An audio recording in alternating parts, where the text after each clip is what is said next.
سوچئے، شمالی کوریا، جہاں ہر طرف فوجی پریڈیں اور سخت نعرے گونجتے ہیں، اسی ماحول میں ایک چہرہ ہے جس پر ہلکی سی مسکراہٹ ہے۔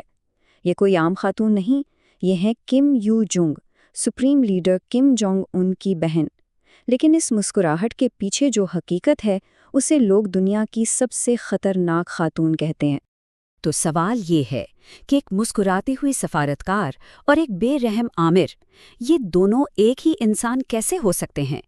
آخر وہ کیا وجہ ہے کہ اتنے پرسکون چہرے والی خاتون کو دنیا کی سب سے خطرناک شخصیات میں سے ایک مانا جا رہا ہے؟ چلیے آج شمالی کوریا کی اس بند دنیا میں جھانک کر دیکھتے ہیں اور پتہ لگاتے ہیں کہ اس خاتون نے کس طرح خاموشی سے طاقت کا یہ پورا جال بنا ہے۔ اس کہانی کی شروعات ہوتی ہے ایک مسکراہٹ سے، ایک ایسی مسکراہٹ جس نے 2018 کے ونٹر اولمپکس میں پوری دنیا کو کہہ سکتے ہیں دھوکہ دے دیا، مگر اس کے پیچھے کی حقیقت وہ بہت بہت بعد میں سامنے آئی۔ جب وہ پہلی بار عالمی سٹیج پر آئیں تو لوگوں نے انہیں سافٹ پاور کی نشانی سمجھا، اور ہوگا بھی کیوں نہیں۔ 1953 کی کوریائی جنگ کے بعد یہ پہلا موقع تھا کہ شمالی کوریا کے شاہی خاندان کا کوئی فرد جنوبی کوریا کی زمین پر قدم رکھ رہا تھا۔ ان کی وہ ہلکی سی مسکان فوراً میڈیا کی ہیڈ لائنز بن گئیں۔ دنیا بھر میں لوگوں کو لگا کہ شاید اب دشمنی ختم ہونے والی ہے۔ لیکن کم یو جنگ کو پوری طرح سے سمجھنے کے لیے ہمیں تھوڑا پیچھے جانا ہوگا، ان کے ان ابتدائی خفیہ سالوں میں جو انہوں نے اپنے ملک سے باہر گزارے۔ تو یہ ہے ان کی ابتدائی زندگی کا ایک چھوٹا سا خاکہ۔ پیدائش پیونگ یانگ میں، لیکن تاریخ کیا تھی یہ بھی ایک راز ہے۔ امریکی ٹریجری کہتی ہے 1989، جنوبی کوریا کے ماہرین کہتے ہیں 1987۔ صحیح تاریخ شاید کسی کو بھی یقین سے نہیں پتا۔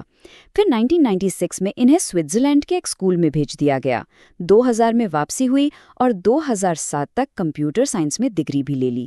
لیکن ایک بات تو طے ہے، ان کی پرورش انتہائی خفیہ ماحول میں ہوئی، اور یہ رازداری ان کی زندگی کا شروع سے ہی حصہ تھی۔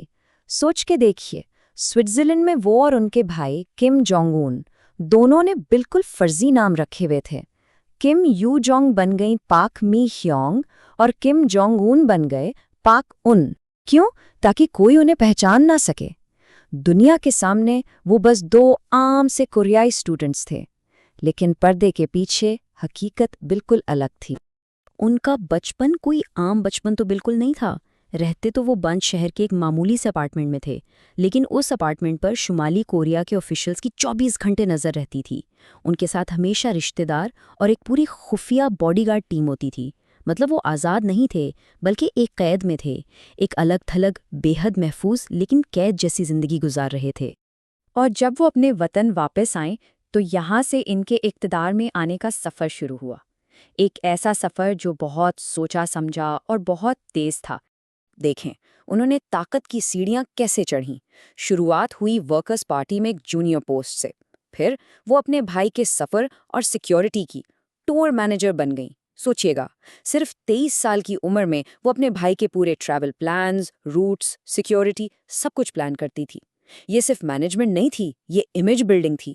وہ اپنے بھائی کو ایک دیوتا، ایک کلٹ فگر بنانے کی پوری مہم چلا رہی تھی، اور دیکھتے ہی دیکھتے پروپیگنڈا ڈپارٹمنٹ کی پہلے وائس ڈائریکٹر اور پھر اصل پروپیگنڈا چیف بن گئیں۔ دنیا کو کیا نظر آ رہا تھا؟ بس ایک بہن جو اپنے بھائی کی پرسنل اسسٹنٹ ہے، کبھی ان کے لیے ڈاکیومنٹس پکڑے ہوئے ہیں تو کبھی ان کے لیے ایش ٹرے۔ لیکن یہ سب دکھاوا تھا۔ پردے کے پیچھے وہ خاموشی سے اتنی طاقت جمع کر رہی تھیں جتنا کوئی سوچ بھی نہیں سکتا تھا۔ اصل کہانی اس سے کہیں زیادہ اسٹریٹیجک تھی۔ اور پھر وہ وقت آیا جب ان کا وہ نرم و نازک امیج ایک جھٹکے میں ٹوٹ گیا، اور ان کی اصلی بے رحم حقیقت پوری دنیا کے سامنے آ گئی۔ یاد ہے اپریل 2020 جب کم جونگ ان اچانک غائب ہو گئے تھے؟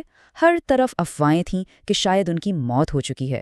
اس پوری خاموشی اور بے یقینی کے بیچ اچانک ایک بیان جاری ہوتا ہے، کم یو جونگ کا پہلا ذاتی بیان، جس میں انہوں نے جنوبی کوریا کو ایک ڈرا ہوا بھونکنے والا کتا کہا۔ یہ صرف ایک دھمکی نہیں تھی، یہ دنیا کے لیے ایک اعلان تھا، اگر بھائی نہیں تو بہن تیار ہے۔ شمالی کوریا میں طاقت کا راستہ اکثر اپنوں کی لاشوں سے گزرتا ہے اور کم یونگ جونگ اس کھیل کی ماہر کھلاڑی مانی جاتی ہیں۔ سنیے تو ذرا، کہا جاتا ہے کہ 2013 میں انہوں نے اپنے سگے چچا کو صرف اس لیے مروایا کیونکہ انہوں نے پرجوش طریقے سے تالیاں نہیں بجائی تھیں۔ پھر 2020 میں جنوبی کوریا کے ساتھ امن کی نشانی انٹر کوریائی رابطہ دفتر اسے دھماکے سے اڑانے کا حکم دے دیا۔ یہ صرف ایک عمارت نہیں گرائی گئی تھی، یہ امن کی ہر امید پر حملہ تھا۔ اور ان کے الفاظ وہ بھی کسی ہتھیار سے کم نہیں۔ انہوں نے امریکی صدر کو مستقبل کے بغیر ایک بوڑھا آدمی کہا، جنوبی کوریائی صدر کو امریکہ کا بھوکا کتا تک کہہ ڈالا۔ یہ زبان صاف بتاتی ہے کہ ان کا انداز حکومت کسی بھی مرد عامر سے 1 انچ بھی پیچھے نہیں ہے۔ تو اب سوال یہ اٹھتا ہے کہ ان کی آج کی پوزیشن کیا ہے، اور اگر وہ شمالی کوریا کی اگلی لیڈر بن گئیں تو دنیا کے لیے اس کا کیا مطلب ہوگا؟ آج انہیں شمالی کوریا کی ڈی فیکٹو نمبر 2 لیڈر مانا جاتا ہے۔